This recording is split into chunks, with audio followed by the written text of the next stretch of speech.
Dzień dobry. Wiosna, wiosna, można by powiedzieć. Cieplutko, słonecznie, jedynie wiaterek dokucza jak wyjść poza budynku. No i minus jeszcze taki, że troszeczkę późno, bo już w zasadzie po południu. Ale jestem i podziałam.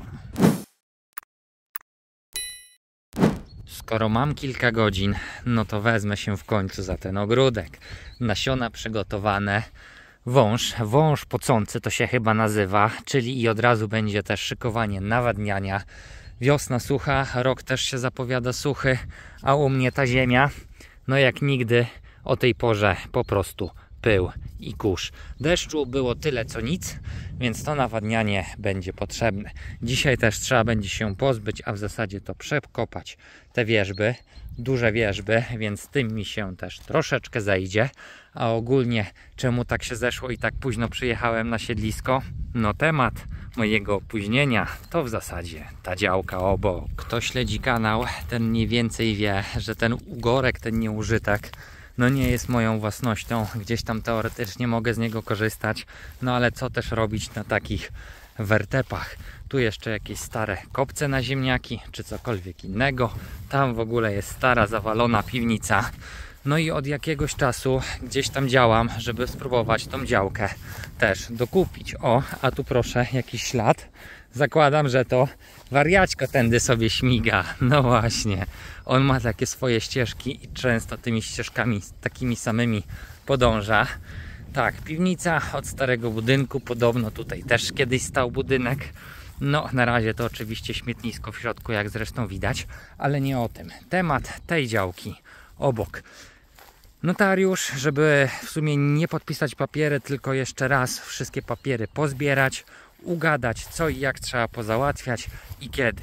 Ta działka nie jest olbrzymia, ale oprócz tej działki sprzedający chce sprzedać wszystko naraz, czyli albo wszystko, albo nic. Łącznie ta działka, tamta działka, jeszcze tam jest malutka działka, no i jeszcze działka tam w lesie. Łącznie znowu spora powierzchnia. Więc ja jako ciągle nie rolnik oficjalnie, bo nie minęło mi 5 lat, odkąd wszedłem w posiadanie powierzchni rolnej powyżej 1 hektara. No i znowu trzeba będzie się, kurczę, wybrać do KOWR-u, czyli Krajowy Ośrodek Wsparcia Rolnictwa, po to, żeby uzyskać zgodę na zakup. A czemu mi tak zależy na tej działce? No zobaczcie, przyszedłem tu, ile tataraku. No bardzo chcę wykopać tu sobie takie oczko wodne. Z jednej strony spadek, z drugiej strony spadek. Podobno kiedyś tu jakiś mały stawik był. No i ja też bym bardzo chciał. A działka no obok to jest moje pole, obok też by mi pasowała w sumie. Więc no trzeba będzie jakoś to załatwić. A dwa największe wyzwania, jeżeli chodzi o zakup, no to tak jak wspomniałem, powierzchnia. Będę musiał uzyskać znowu zgodę KOWR-u. To trwa, trzeba pozbierać papierki i tak dalej. No ale to jakoś ogarnę. A dwa, że na tą ziemię była robiona sprawa spadkowa. No i tu już tak wesoło nie jest, spadkobierców kilka, o kwestii podatkowej i tak dalej. No i u notariusza ponad 1,5 godziny zastanawiania się, jak to wszystko ograć. Jakie piękne chmurki. W ogóle dzisiaj taka ta pogoda, żeby się chciało po prostu spacerować. No ale ja kilka rzeczy mam do zrobienia. No przede wszystkim chyba ten ogródek, bo już czas i pora największa na niego. A odnośnie tych wszystkich formalności, no nie będę teraz w ciągu tam minuty czy 2 tego streszczał, bo na to można by poświęcić nawet kilka odcinków, a i tak nie wiem, czy by się wszystko dokładnie wyjaśniło. Także cóż, do roboty, do ogródka. Wierzba wypuściła już listki, takie drobne co prawda, ale są, więc w całości no przekopać takiego olbrzyma nie dam na pewno rady, więc pierwsze co, trzeba będzie troszeczkę poobcinać wszystko co wypuściło liście, żeby mniej wody po przesadzeniu potrzebowało, no i pewnie skrócić to tak mniej więcej na wysokość głowy, żeby potem to odbijało, no i jakoś tam wypuściło taki pióropusz, jak mają i te wierzby, a potem odkopać i zobaczymy, jakie tu korzenie narosły. Pierwsza wykopana, co ciekawe, jeden bardzo gruby korzeń, ale pewnie taki nośny, utrzymujący. No i cała góra drobniejszych korzonków, ale te już były krótsze. Pewnie jak przekopywałem z tej strony, ogródek, to wszystkie korzenie odcinałem. No i dlatego sobie poszło w tamtą stronę. No jest szansa, myślę, że się złapie. Skoro jest tyle drobnych korzeni, to chyba powinno być dobrze. Obcięte i to, taka rozkraczka. No i tu też taka rozkraczka.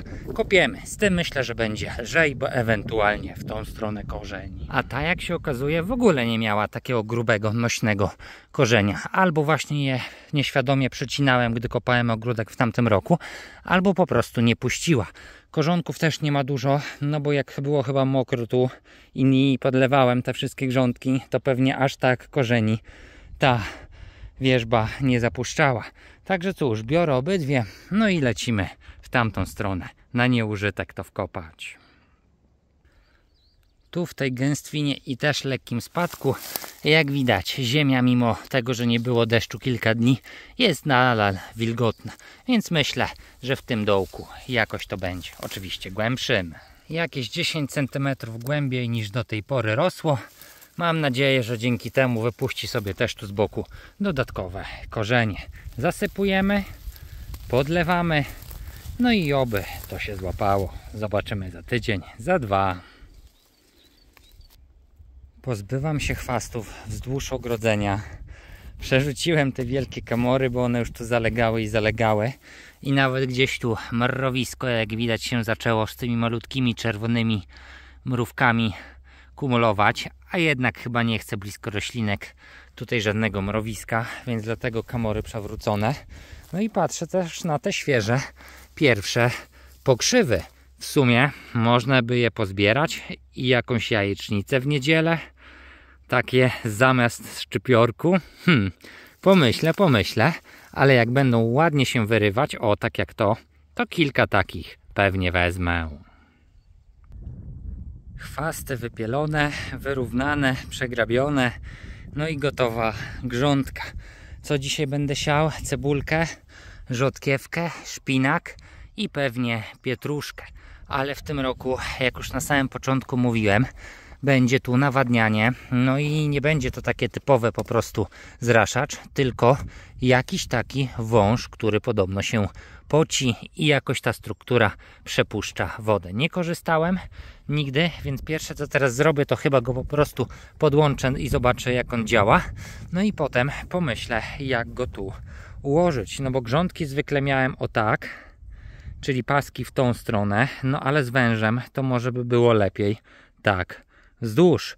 Zobaczymy. Niby 30 metrów, podłączymy pod wodę.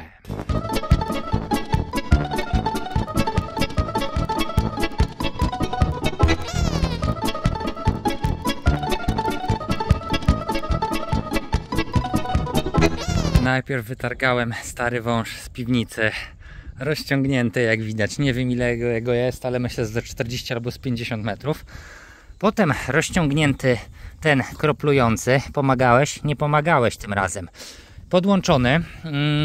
No i tu jest końcówka, niby w tej chwili goła, czyli powinna wypływać woda. Na razie jeszcze woda nie doszła, a widać, że wąż już kropelki przepuszcza. Nie leje się z tego woda mocno, tylko jak widać takie kropelki po prostu skapują. Złapie kamera, czy nie złapie? O, może podniosę wyżej. No coś tam widać, prawda? Czyli takie, no wilgotno. Nie to, że mokro, nie leje się nie wiadomo jak, nie kapie też mocno, ale wilgotno jest. Zobaczymy, za ile ten wąż zacznie mi tu wodę przepuszczać. No tego jest 30 metrów, więc kawał, naprawdę kawał węża. Aha, tu już kropluje. Ciekawe. No jakoś na razie tak trochę dziwnie. No bo tu powiedzmy krople są. Tu też, tu też, tu też. A w tym kawałku nie ma. No nie wiem, ciekawe. Jakby nie było, zobaczymy za 5 minut, jaki będzie efekt. Niby nigdzie za bardzo się dzisiaj nie kręciłem. A to zobaczcie. Kleszcz, który po mnie łazi, więc świeżo zdobyty. Musiał gdzieś na tej małej trawce bądź w ogródku. No dobrze, że wypatrzyłem i wieczorem na pewno trzeba będzie się obejrzeć. Wy też po jakichś spacerach czy ogródkach uważajcie, bo podobno tej wiosny cała masa. Minęło 5 minutek, no i jak widać, tu gdzie jest ten wąż, no kilka centymetrów i mokro, więc kroplować kropluje fajnie, ale u mnie nie jest tak różowo, bo pompa, którą mam, nabija maksymalnie 3 bary, potem spada ciśnienie do około pół bara i dopiero potem się uruchamia, co skutkuje tym, że nie cały wąż jednak jest wilgotny, jest wilgotny super do połowy, a potem już coraz mniej tej wody przepuszcza. Przepuszcza ją tu, gdzie jest na dole, u góry sucho. Tu, gdzie jest na dole, znowu widać kropelki, sucho, i na dole znowu kropelki. Więc 30 metrów, no u mnie jednak się nie sprawdza. Wydaje się, że jest za dużo. Także, żeby wykorzystać ten wąż, będę musiał zrobić podłączenie z 2 stron, to znaczy doprowadzenie wody. Przez to, że to ciśnienie tak się waha. Trójniczek włożony. No i teraz dopiero widać, że wąż po całej długości, wszędzie równomiernie kropluje. No i dobra, jeżeli już wiem, jak go podłączyć i trzeba trochę będzie u mnie pokombinować, no to mogę się teleportować do ogródka. Ale najważniejsze, że kropluje wszędzie. No i jeszcze takie będzie wyzwanie, że on jest teraz poskręcany, więc trzeba będzie go jakoś dobrze rozciągnąć, ale myślę, że dam radę.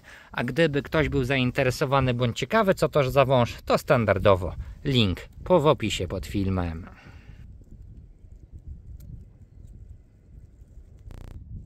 Żeby zawijasów tego węża było jak najmniej, to u mnie będą 3 długie rządki. Pierwszy już wyznaczony, sznurka nie miałem, więc na szybko przewód rozciągnąłem, żeby ten rządek był w miarę równy.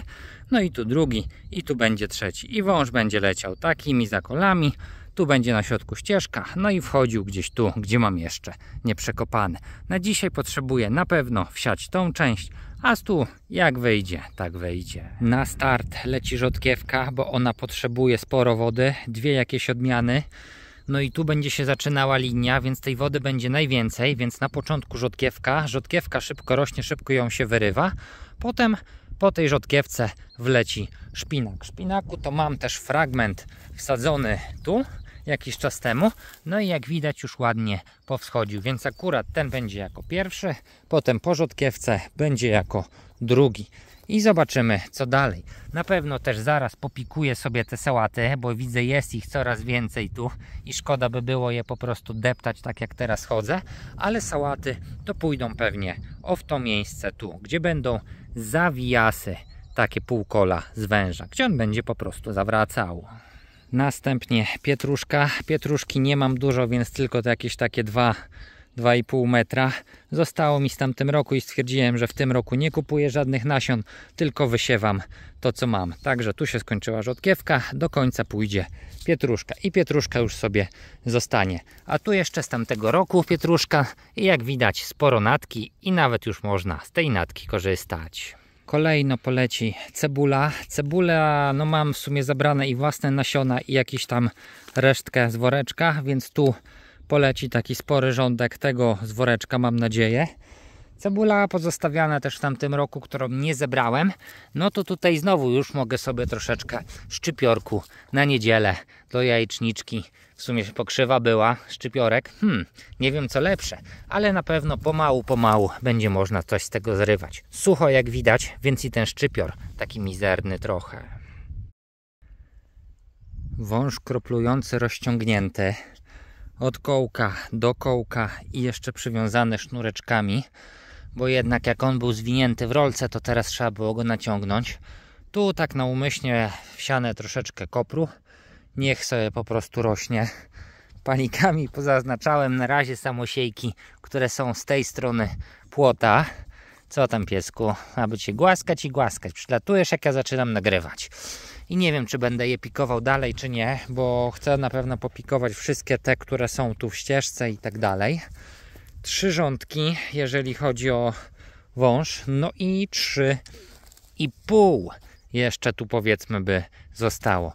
A wąż, przypomnę, 30 metrów. Ciekawy jestem, jak to będzie się sprawowało i czy w ogóle to wytrzyma więcej niż jeden sezon. No takie 30 metrów węża, tam niecałe 50 zł. Teoretycznie oszczędność wody, więc może jakoś to się kalkuluję, no ale mam nadzieję, że posłuży na więcej niż jeden sezon.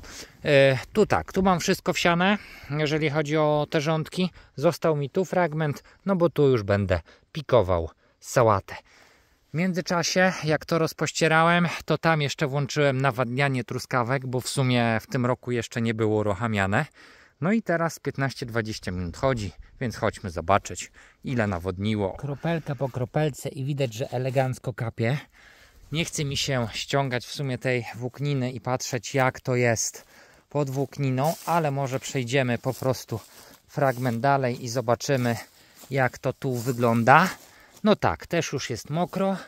No i ostatni zawijas, który teoretycznie jest tu, czyli ponad 100 metrów, no też sobie fajnie kapie.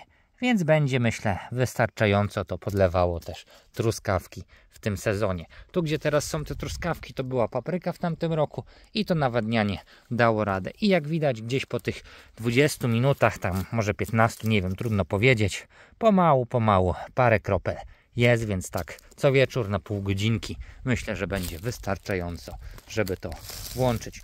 Truskawek, no jak widać w chaosie, ale tego już mi się nie chciało sprzątać i w rządek układać. Jak będzie, tak będzie. Myślę, że i one jakoś tutaj porosną. Oczywiście tu trzeba będzie potem plewić, a tego cholerstwa, perzu i tak dalej, no to nie tak łatwo się pozbyć, bo to strasznie uciążliwe i nawet tu widać, że pomimo, że w tamtym roku była rozpościerana ta ciemna włóknina, to przebija i przez to, no oczywiście zdecydowanie mniej niż by jej nie było.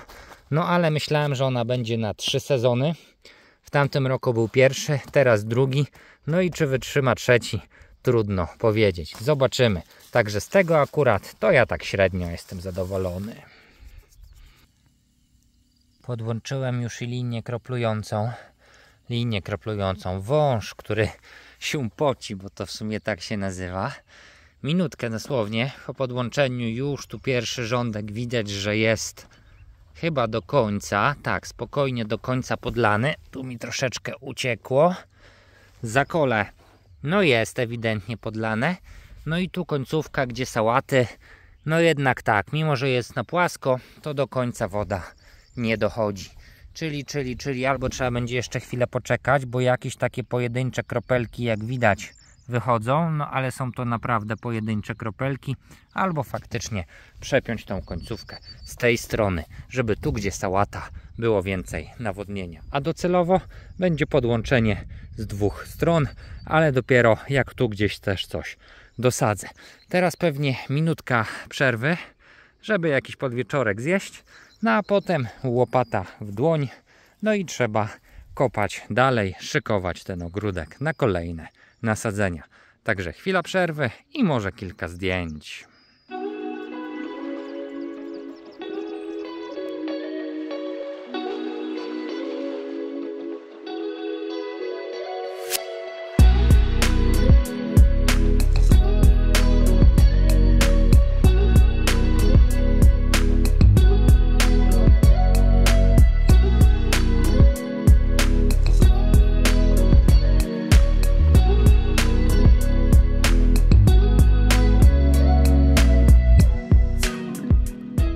Po kolacji złapałem trochę lenia, no i w sumie zamiast brać się dalej za kopanie, to przeszliśmy nad ten stawik, no bo kurczę, lubię tu przychodzić i super by było mieć taki własny stawik.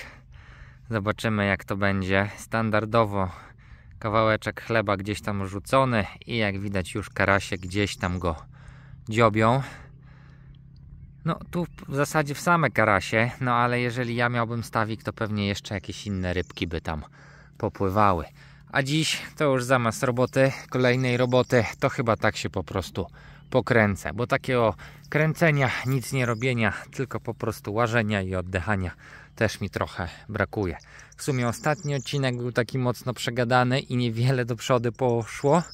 Dzisiaj podobnie, no ale niestety dzisiaj to kupę czasu zeszło się po prostu rano u tego notariusza. Tu jakiś ptaszek. Widać. Słychać? No akurat przestał śpiewać. No ale właśnie, Tak sobie tutaj jeszcze paręnaście minut pospaceruję, aż do ciemka. A w sumie niedługo zmiana czasu, więc i ten dzień będzie o godzinę dłuższy. Więc i więcej będzie chciało się zrobić, więcej można będzie zrobić na dworze. Na dzisiaj chyba tyle, bo tu nie ma co przedłużać. W ogóle nie wiem, czy z tego wyjdzie jakiś odcinek. Zobaczymy pewnie. Jakby nie było, dzięki i do następnego razu.